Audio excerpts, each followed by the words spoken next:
想我哋都以病人為先，呢個係最重要嘅嘢。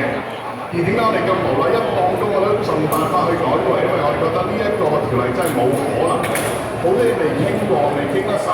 其實好簡單，問翻自己，我哋已經考試，如果個 standard 唔夠，我哋都要重考啦，唔可能會改任何個 standard 㗎。呢樣嘢就算係香港任何地方嚟嘅，都 keep 住一樣 standard，全世界都係有同樣嘅情況。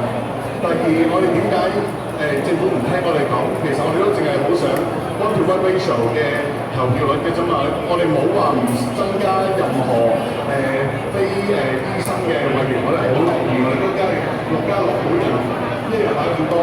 其實加12個其實係仲好，仲快可以幫到病人過呢個波嗰啲情況嘅。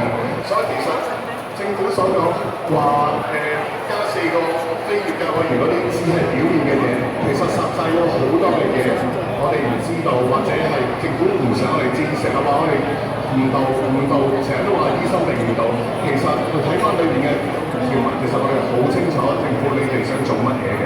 所以點解我哋因為咁多人嚟，咁多人反對呢樣嘢，希望你哋聽到我嘅聲音，真係再俾多時間我哋真係檢討下個情況啦。